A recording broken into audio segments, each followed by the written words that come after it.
Welcome to the Human Capital Innovations Podcast. We're your source for personal, professional, and organizational growth and development, where we share original research, explore industry trends, and interview executives and thought leaders from across the globe. We hope you join us often for practitioner-oriented content around all things related to leadership, HR, talent management, organizational development, and change management. Maximize your personal and organizational potential with Human Capital Innovations Podcast.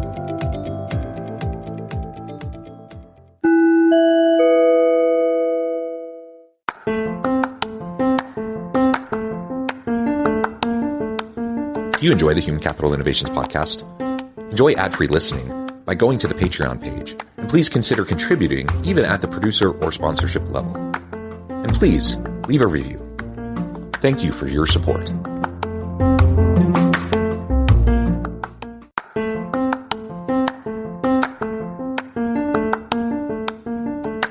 Welcome to the Human Capital Innovations Podcast. In this HCI Podcast episode, I talk with Dan Bruder about connecting employees with their company's direction, mission, and purpose.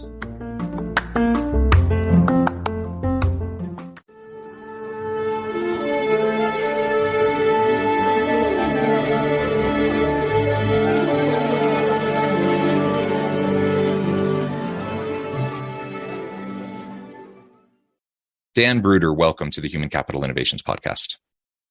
Glad to be here. Thanks, John. It is a pleasure to be with you. You're joining us from Colorado. I'm south of Salt Lake City in Utah.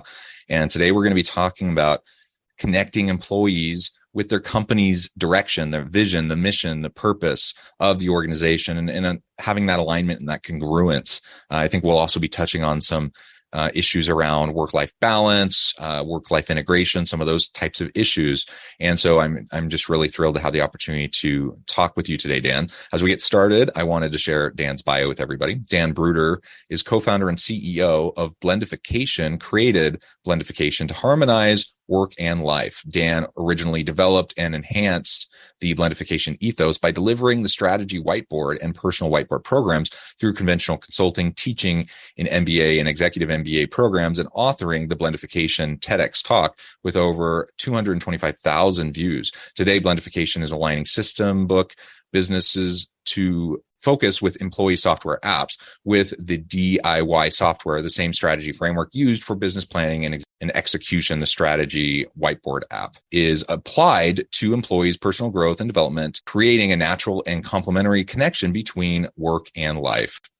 This strategy whiteboard app with Blendification is also a popular pursuit that he is continuing to develop. It's a pleasure again, Dan, to have you. Anything else you would like to share with me or my listeners by way of your background before we launch on into the conversation? No, I think that just about covers it. Definitely on a pretty focused pursuit now in order to help businesses really take a seat at the table in creating positive impacts on our employees, customers, and communities. You know, I think business has kind of been lost in the shuffle.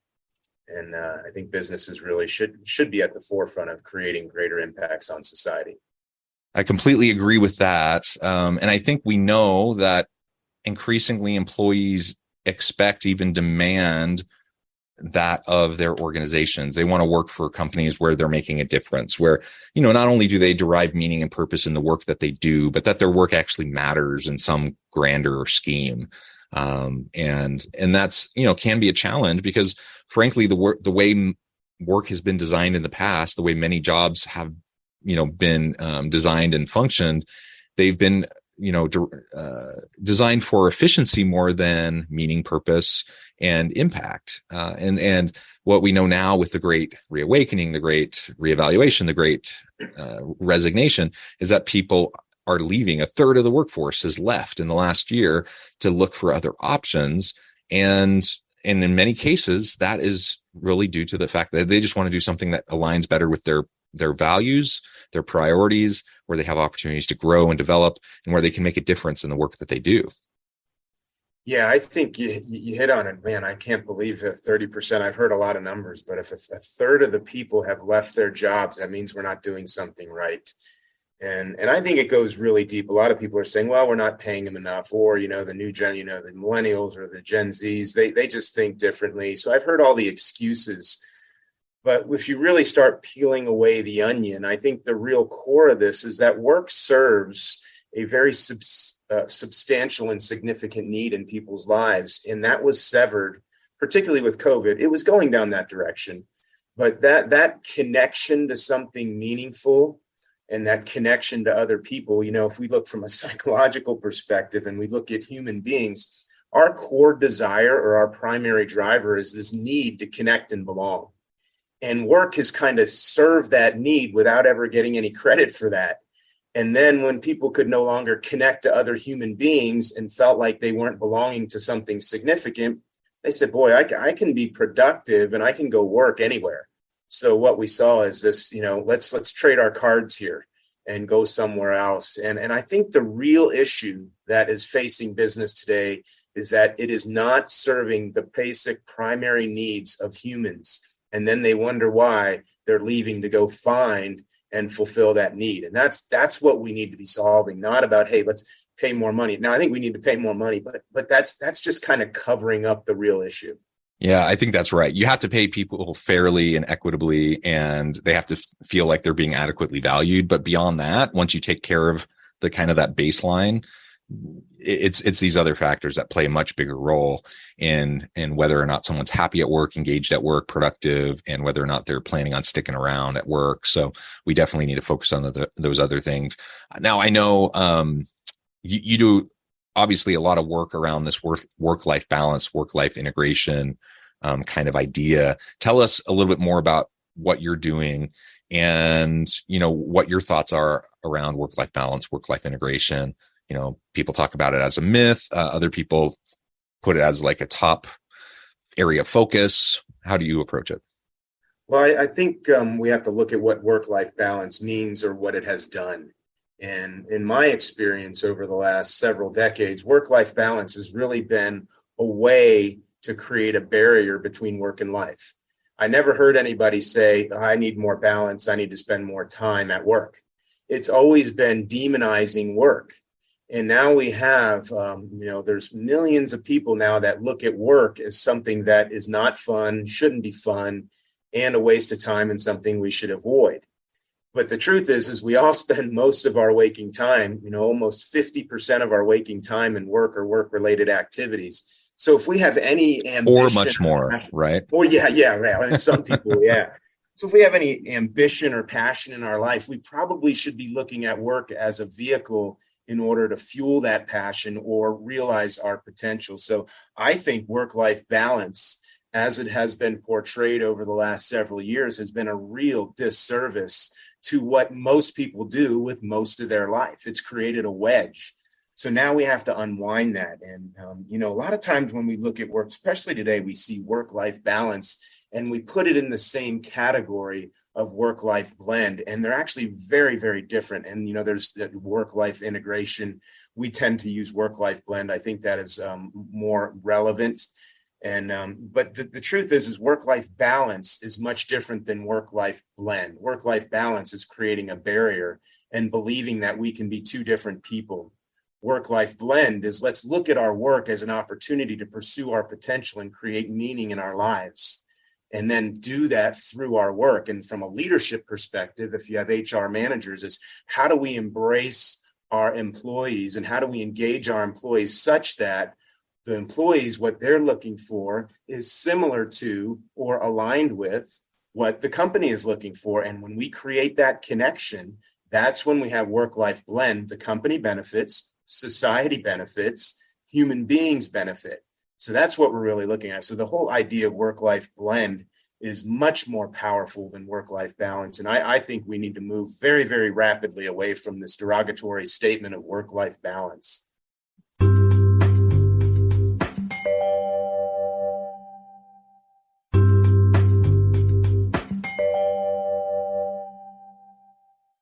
Yeah. And it's interesting, different people have different perceptions around this kind of language, but language does matter and it signals things. And I agree. I like the movement more towards this idea of work-life integration or work-life blend more than work-life balance. I think the core principle, there are many who would still say work-life balance means that same thing, but the way it has been portrayed and the way it has been in some ways weaponized, I think it's ready to retire that term and to move on to something that's a little bit more proactive and something that's a little more healthy, given the connotations and the way that a lot of people view it and the way it influences the way they live their lives. And like you said, we're not separate people. Like our lives are all connected. We can't neatly compartmentalize every different piece of our life.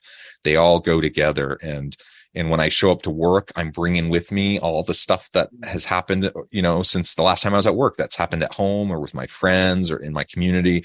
I'm dealing with my health stuff. I'm dealing with my mental state, all those sorts of things. That's all bleeding into my work, and my work is bleeding into other aspects of my life. And so finding a way to make that blend healthy and productive, I think that's ultimately what we need to strive for, and for organizational leaders to honor the whole individual and to respect boundaries, but also be supportive of the whole individual, I think is also super important. Yeah, I completely agree with you, John. And the next question is, how do we do this? So, we've never been in a situation, because it was so natural for years. We go to work, we go to an office, we had people around us. We would naturally talk to them about things that were outside of work. We would have deeper conversations. We would get to know people, and that was fulfilling that need to connect to other human beings. That's a primary driver. And then we were always talking about what the business was doing. So we kind of knew intuitively what was going on in the business. And then we get separated, and we would put in our kitchens, our bedrooms, our basements, and say, okay, go do work. And what we found is people were very, very productive. But what we lost in what we gained in productivity, we lost in connectivity. And so, work-life blend it was more natural before, because we were at work, and now work is in our house in a lot of ways. And all we're focusing on is productivity. But the truth is what makes human beings thrive is connectivity. So, the natural question to me is, okay, yeah, this is a great topic, and it's a topic that we need to be talking about. But the real question is how do we actually do this? Like, what are the steps? 1, 2, 3, 4, 5. What's the checklist to create a blended work or a blended company? And that, I think, is where the power lies. Because, I've done a TED Talk, I've written books. I do a lot of that type of stuff. But there's got to be a process to do this. And that's what I think is what we need to move beyond, is just the talk into the actual doing side of this. Yeah. So let's get there now and talk a little bit more about, how we can help our employees to have that connection, that congruence between their personal purpose, meaning fulfillment, and the vision, the mission, the purpose of the organization, and how we can help support as leaders that amongst our team, especially if they happen to be distributed, virtual or hybrid kind of work arrangements. Sure. Yeah. And I think HR, historically, and I've been out of college for quite some time. I won't tell you how long, but HR was always was at the table, but didn't always have a voice, back in the 80s and the 90s, didn't always have a really good voice at the table. And now I think HR is right up there with your executive vice president of sales, product development, and so forth. So I think the HR side is really driving this, because we've seen so many external impacts technologically and socially.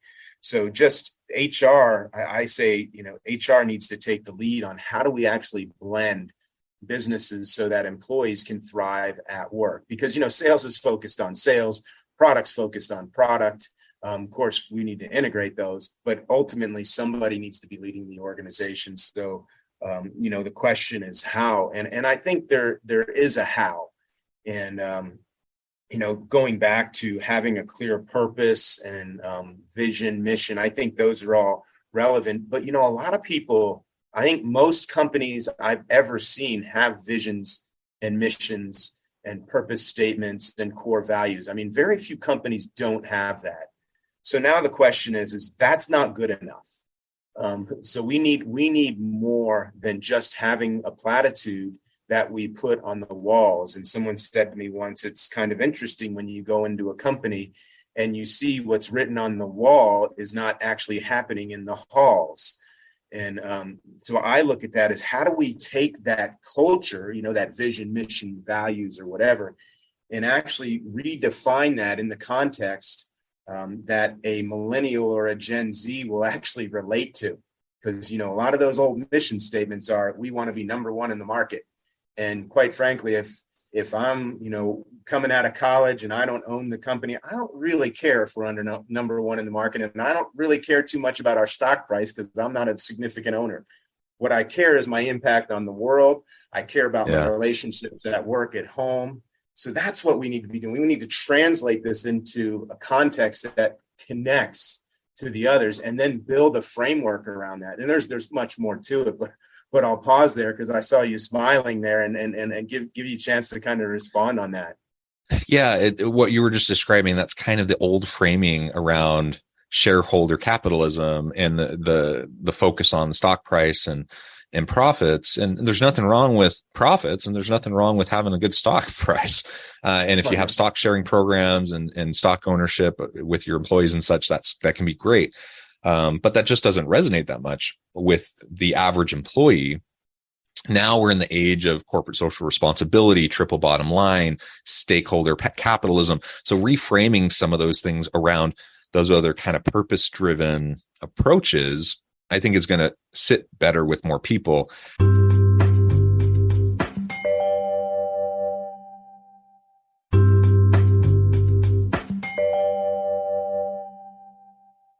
Like you said, younger employees, younger millennial, Gen Z, they absolutely don't care.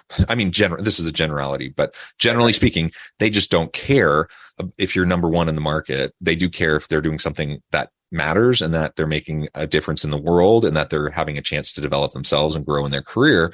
They do care about that. And so let's translate into something that makes sense to them. But I think about myself, I'm 43, so I'm certainly not a millennial. I'm kind of late stage Gen X, or some people call it Zennial, right between that Gen X and millennial age. And I'll tell you, I've never cared. Like if someone, says, we want to be number one in the market, I'm like, well, great. And I want you to be successful. And I'm going to do everything I can to help me, my team, and the organization be successful, but not because I want us to be I don't care about us being number one in the market. I want us to bring value to the market, but I want us to do things well. And I want us to treat people well. And I want us to do all those sorts of things and make a difference in the world. And so I think there are many people throughout the age spectrum that care about the exact same things and have largely been ignored for a long time. And now they're just with the influx of millennial and Gen Z workers, now that, companies are starting to pay a little bit more attention to that disconnect perhaps, and how we might need to try to realign. Yeah, you said something that resonated with me a little bit, talking about employees, stakeholder capitalism, and then employee growth. So what I think the stakeholder capitalism movement misses the employee. So we really need to be looking at three things. The company needs to succeed. It needs to positively impact its communities, and the employee needs to experience growth. So what we're talking about, shareholder capitalism, which I agree with you that, the truth is if we don't have return on shareholder value or cash flow, we don't have a company. So let's just be really, really clear that we have to maximize shareholder value, but not at the expense of other things. That's this idea of blendification is that, we can do more than one thing. So we have shareholder growth or company growth. Then secondly, what's our impact on the community? The stakeholder capitalism focuses all on that side of it to some extent. I mean, there's obviously some other aspects to it, but what we really need to do is now look at the individual inside the company and say, how can you pursue your human potential through work? And how does what I do as an HR leader or as a manager, how do I become that catalyst to help you grow, learn, and develop here in the confines of the structure of this business so that we allow the company to thrive, you're thriving, and the community is benefiting as well. And I think that's another concept around blendification. We are very, very complex species, the human beings. We can do more than one thing. And I say, let's embrace this concept of these connecting. So all of what we're talking about here, that purpose, that vision and mission, we need to translate not just into the context of what the business does for itself and for the community, but also what it does for the employees. And we call that a statement of intention for our employees, customers, and communities. And so that's another aspect of blendification that I think sometimes we get lost. It's like all about we want to go solve climate change. But what about me, man? Me as a human being, I'm trying to become a better father. I'm trying to become a better spouse or better girlfriend. And work can help us with that. That's what I'm talking about. Absolutely. Absolutely. And the employee experience is just a huge, huge piece of that. Now, I'm a believer that triple bottom line or stakeholder capitalism necessarily should include the internal stakeholders in the organization, which are the people. But I get your point. And oftentimes organizations are so focused on the external stakeholders that perhaps they're neglecting the internal stakeholders. So we absolutely need to make sure we're continuing that focus so that we're meeting the needs of our people. Without our people, we're not anything. We're not an organization. We're not going to bring value to the market. And ultimately, that's what we need to try to do. Well, Dan, it has been a pleasure. I note the time. It has flown by. I'm going to have to let you go here in just a minute. But before we wrap up, I wanted to give you a chance to share with listeners how they can connect with you, find out more about your work, and then give us a final word on the topic for today. Great. I really appreciate it, John. This is a great conversation. And I think you and the audience within your podcast is really at the forefront of making a positive impact. It's really not going to be the head of sales. Like I said, it's going to be the HR leaders that take the time to implement a process for blending work and life such that, like I said, all these folks that we're talking about wins.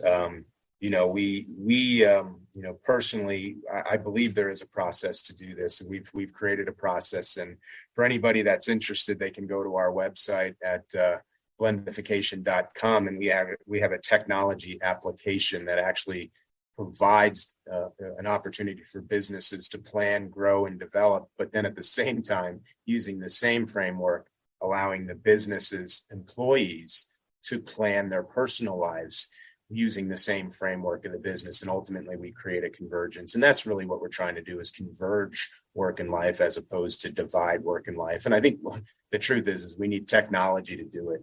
Because, we can't do this on, face-to-face meetings anymore. We need technology to be right there with people, to connect people. And that's really the next wave of business technology in my mind. Yeah, well said, Dan. Thank you so much. It's been a pleasure. I encourage listeners to reach out, get connected, find out more about what Dan and his team can do for you. And as always, I hope everyone can stay healthy and safe, that you can find meaning and purpose at work each and every day. And I hope you all have a great week.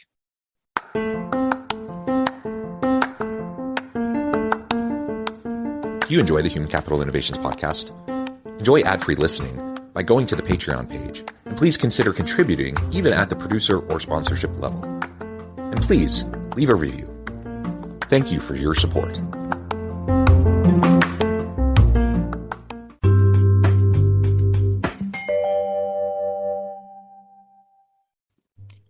Thanks again for joining us for this episode of the Human Capital Innovations podcast. I hope you stay healthy and safe and that you have a great week. Make their Christmas unforgettable with goat guns. Looking for the perfect gift for your husband or man who is a gun lover? Look no further.